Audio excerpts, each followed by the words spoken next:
Kalau bicara tentang aspek ekofeminisme yang tadi sempat diceritakan terkait Empu Uten atau female forest rangers ya secara umum yang disebutkan Mbak Mas itu tadi, kita mencoba di penelitian kita itu ada pendekatan ekofeminisme yang ditulis oleh Karen Warren. Jadi dia bilang ada yang namanya ekofeminis filosofi. Nah ini ada 3 aspek nih dalam ekofeminis filosofi itu. Yang pertama adalah feminismenya sendiri. Kemudian yang kedua adalah alamnya gitu ya, alam. Kemudian ilmu pengetahuan, pembangunan, teknologi gitu. Yang ketiga adalah perspektif masyarakat lokal atau masyarakat asli gitu. Local and indigenous perspective.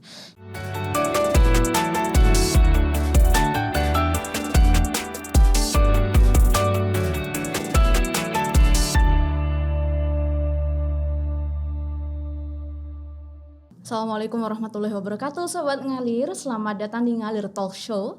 Ngobrol ala IR yang dipersembahkan oleh Laboratorium Program Studi Hubungan Internasional Universitas Islam Indonesia. Bersama saya Masitoh Nurrahma, kita akan membahas tentang Female Forest Rangers, discussing ecofeminism and environmental protection. Dan pada kesempatan kali ini kita sudah bersama dengan seseorang yang memiliki ketertarikan atau research interest di bidang gender dan politik. Selamat datang Mbak Karin. Terima kasih Mbak Masito, apa kabar? Alhamdulillah sehat Mbak Karin. Alhamdulillah sehat, makmur, sejahtera insya Allah. Iya, ini beberapa saat yang lalu kan kita pernah melakukan sebuah penelitian kecil-kecilan gitu ya. Kecil-kecilan ya, boleh lah boleh. Iya, dan sempat dipresentasikan di konferensi internasional mengenai female forest ranger.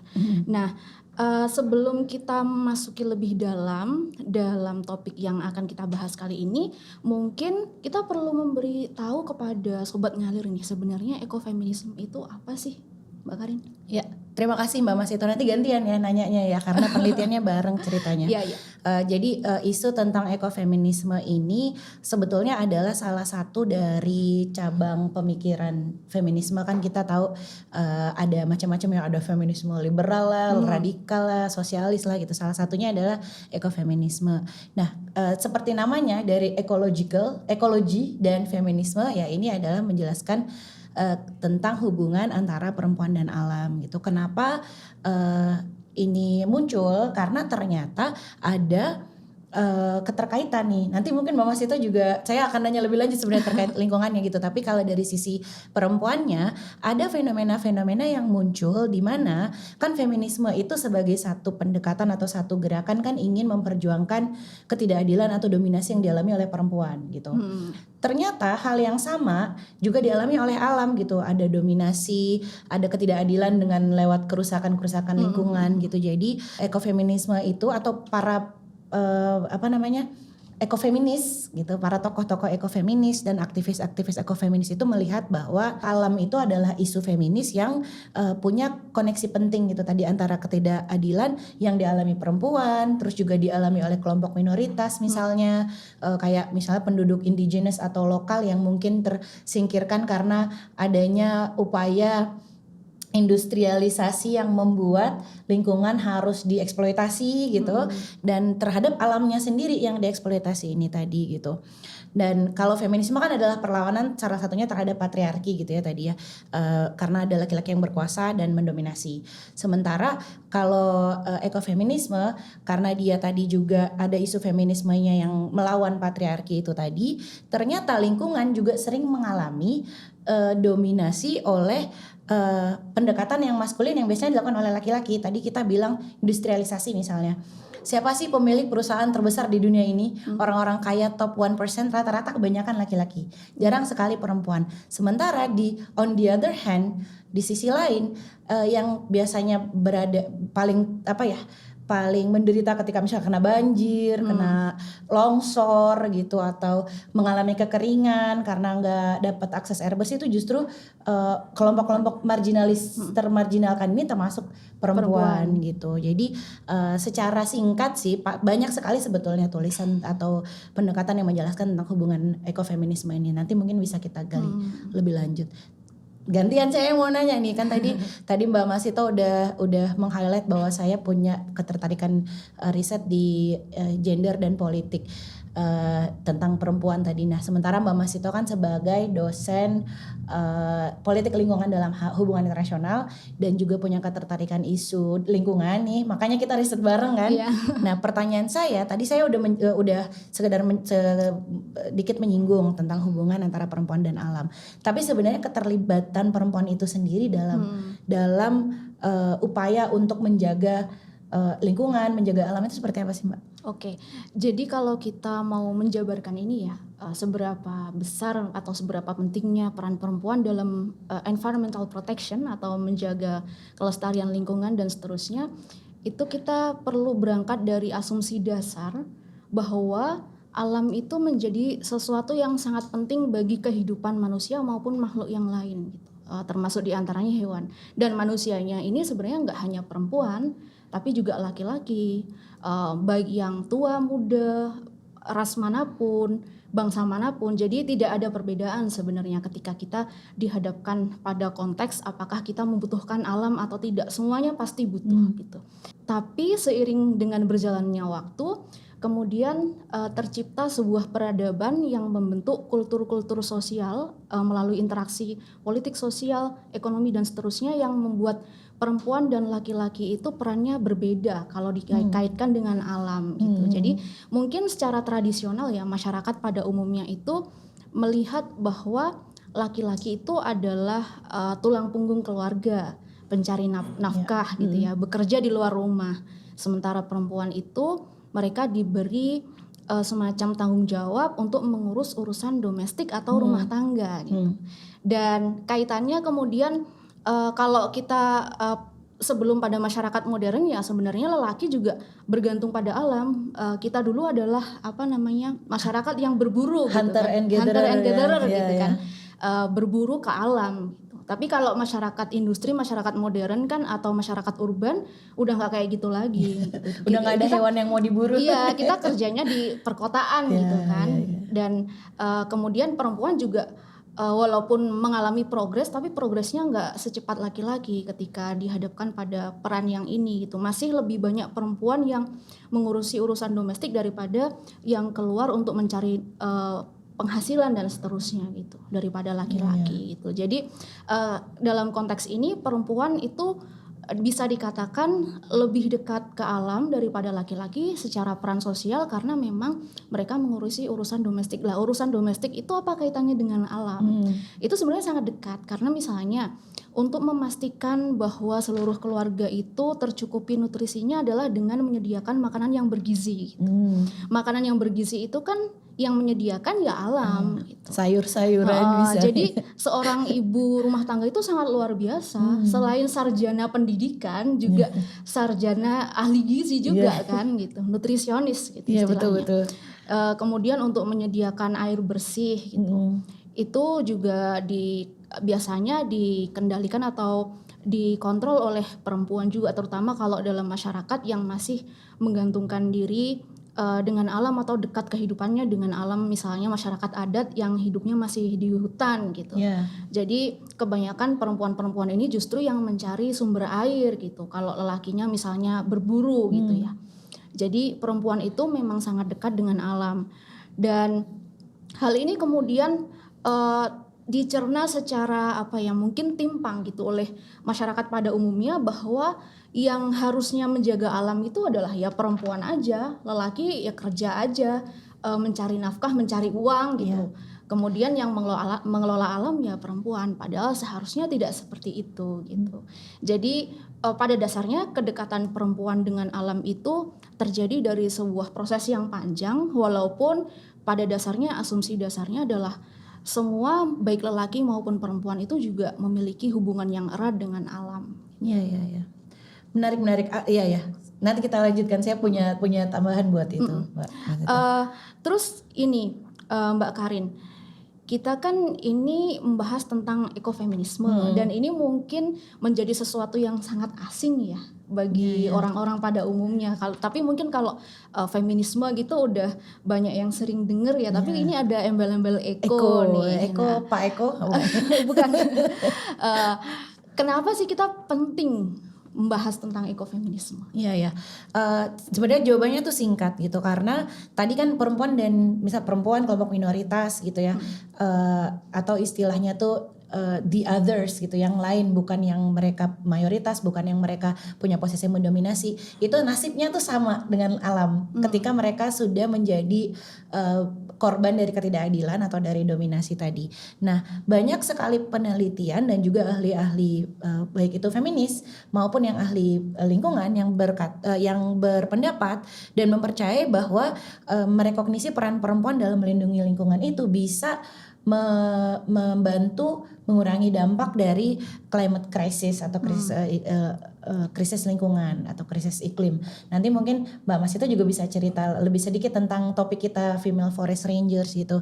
Tapi apa yang Mbak Mas itu sampaikan tadi terkait bahwa perempuan dianggap lebih dekat dengan alam dan juga mereka yang sering mengakses gitu ya, itu sebetulnya juga erat kaitannya dengan bahwa ketika koneksi perempuan dengan alam itu sifatnya sama seperti bukan stigma ya, tapi pendapat kita tentang perempuan secara tradisional ya itu nurture, jadi merawat gitu. Makanya hunter and gatherer, hunter itu maskulin, laki-laki membunuh kan, ya nggak, istilahnya kalau mau dia dianggap sebagai berhasil, yaitu dia berhasil membawa pulang hewan yang atau satwa liar atau apapun yang dia temukan yang itu sudah berhasil dia dominasi, dia kalahkan gitu. Sementara perempuan sebagai gatherer, dia memang mengambil manfaat dari alam. Tadi ini semangat ekofeminismenya di sini juga sama dengan sejalan dengan yang Mbak Mas Ito sampaikan tadi. Kalau gatherer dia memang mengambil manfaat dari alam tapi tidak merusak alam. Misalnya dia ngambil ikan gitu. Ngambil ikan kan tidak overfishing ya, tapi ngambil yang dia bisa ambil secukupnya untuk memenuhi kebutuhannya dia, dan ikan itu tetap ada gitu, misalnya di sungai atau di laut gitu.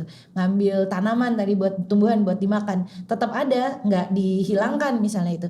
Jadi dari yang gatherer yang sifat feminin ini tadi sangat sejalan dan pentingnya tadi kenapa ekofeminisme itu di highlight karena dia bisa membantu mengalahkan juga dominasi terhadap perempuan, di saat yang sama juga dominasi terhadap alam. Sebenarnya salah satu contohnya kan adalah female forest rangers itu tadi ya. Jadi penjaga hutan yang perempuan gitu.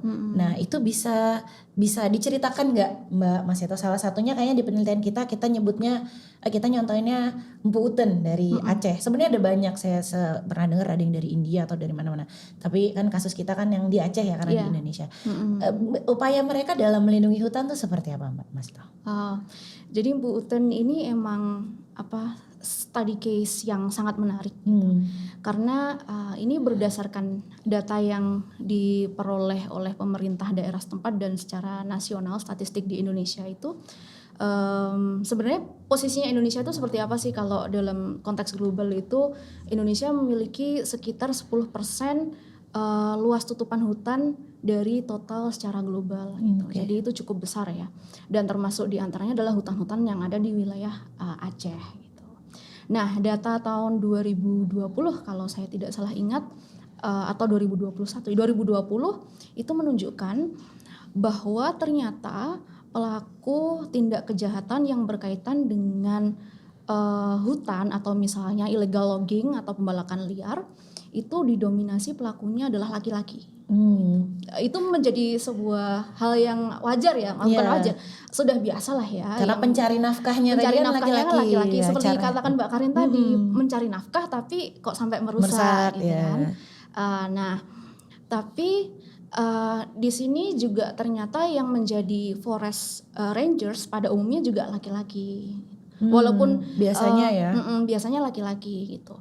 Nah, laki-laki sebagai forest rangers dan laki-laki sebagai illegal loggers ini ketemu nih kan, mereka clash gitu kan.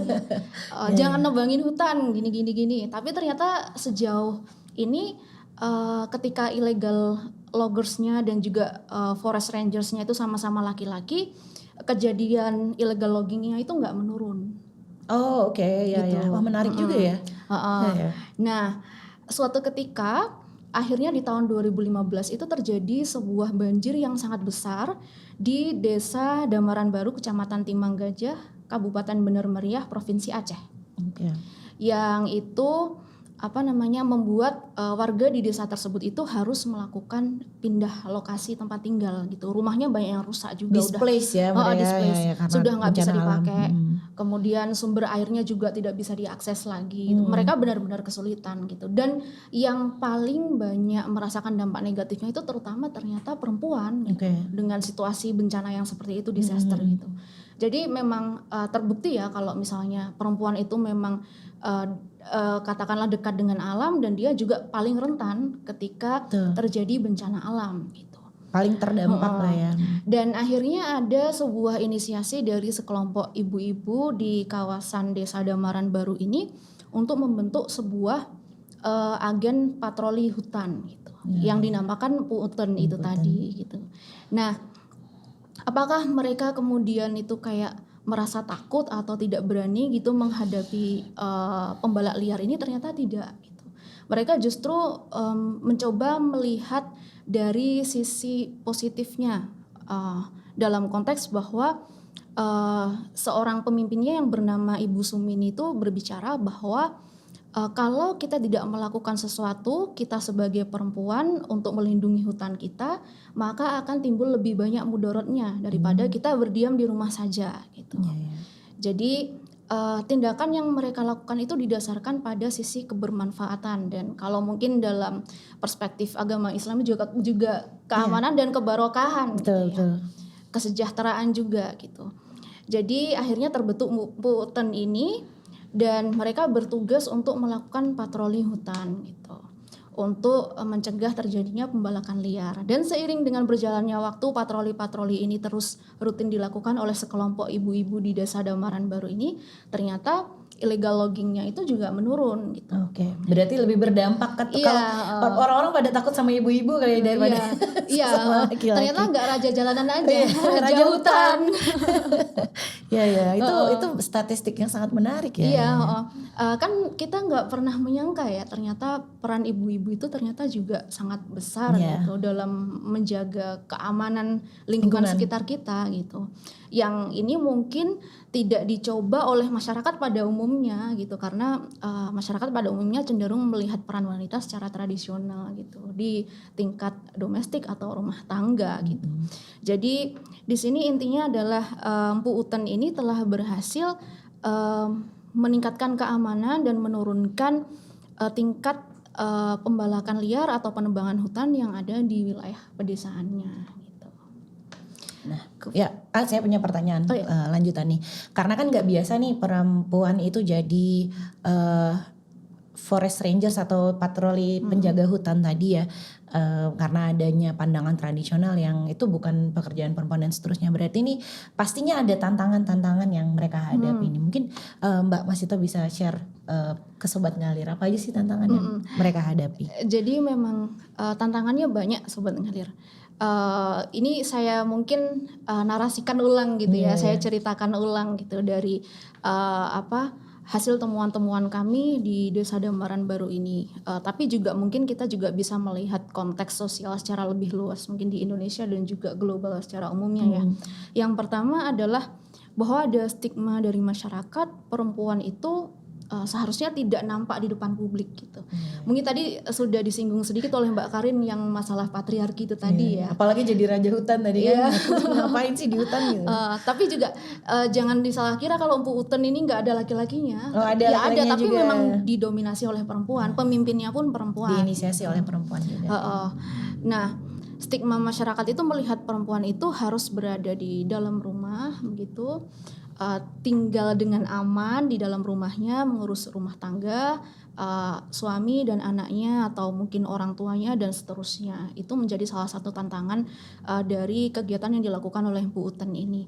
Termasuk diantaranya juga banyak yang menyorot mereka atau mungkin bahkan mencibir ya, bahwa perilaku mereka itu terlalu maskulin. Terlalu maskulin gitu. Tidak, hutan tuh bukan tempat yang aman lah kira-kira gitu ya gitu. Mungkin ya. Terus kemudian juga ada tantangan dari, kan kalau kita tahu di daerah Aceh itu erat kaitannya dengan hukum Islam ya. Syariah law gitu. Jadi ada interpretasi tertentu yang menyatakan bahwa secara hukum Islam adalah perempuan itu ya harus berdiam diri di rumah, tidak terlalu banyak aktivitas di luar, kalau tidak bersama dengan mahramnya begitu. Tetapi dalam konteks ini seperti yang dikatakan oleh Bu Sumini tadi, bahwa mudorot ketika perempuan desa Damaran baru keluar rumah dan menjaga hutan itu lebih sedikit daripada ketika dia berdiam diri di dalam rumah gitu. Jadi kita perlu melihat tafsir interpretasi keagamaan itu juga dari konteks sosial juga gitu. Tidak serta-merta melepaskan dari konteks sosial yang ada dalam masyarakatnya. Jadi semuanya diberlakukan secara proporsional.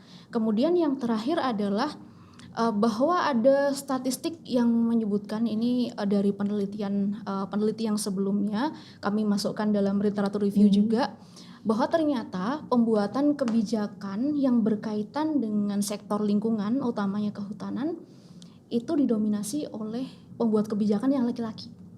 Gitu. Padahal yang paling banyak melakukan kontak dengan lingkungan atau hutan secara langsung itu adalah perempuan. Gitu.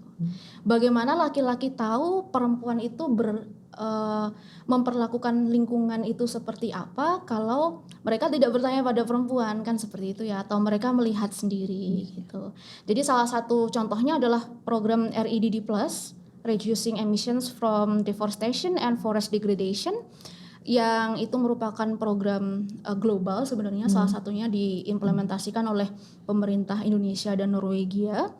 Itu ternyata yang menjalankan proyek ini kebanyakan juga laki-laki gitu. Oh ya, jadi padahal yang tadi yang kalau ada bencana paling terdampak perempuan, terus yang sering berdekatan dengan alam, karena sebenarnya urusan alam dengan domestik itu sangat dekat juga banyak perempuan, tapi iya, jadi itu salah satu tantangan strukturalnya yang dihadapi oleh female forest rangers ini gitu.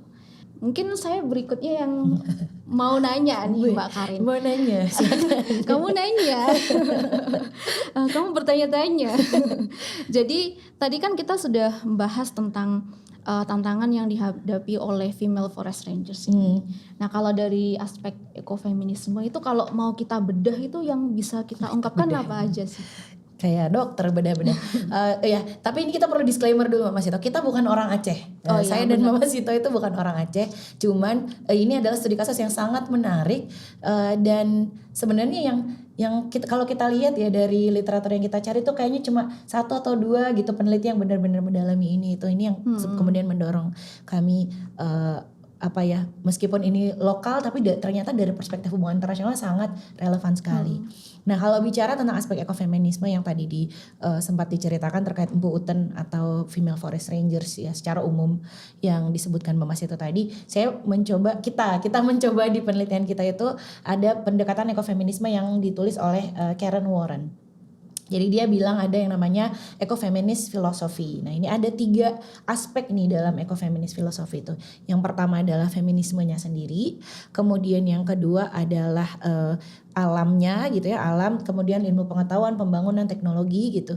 Yang ketiga adalah perspektif masyarakat lokal atau masyarakat asli gitu. Local and indigenous perspective. Nah kalau kita lihat dari perspektif feminismenya dulu nih.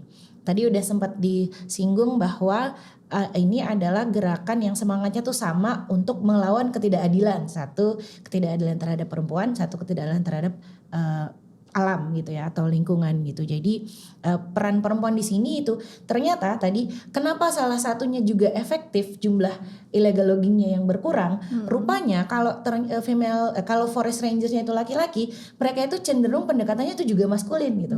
Yang satu dilarang kamu nggak boleh nebang pohon di sini gitu. Biasanya kalau laki-laki yang ngelarang itu malah jadi bisa berujung pada kekerasan gitu.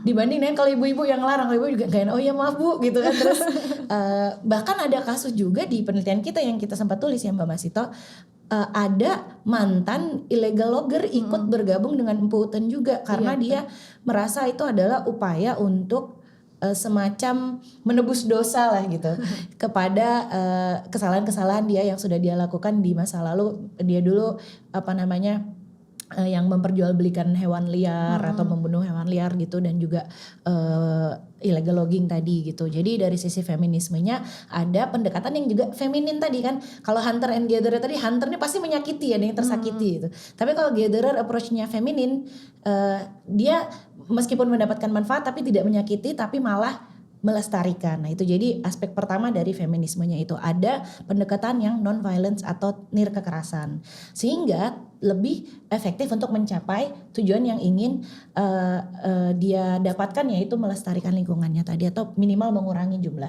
jumlah illegal loggingnya.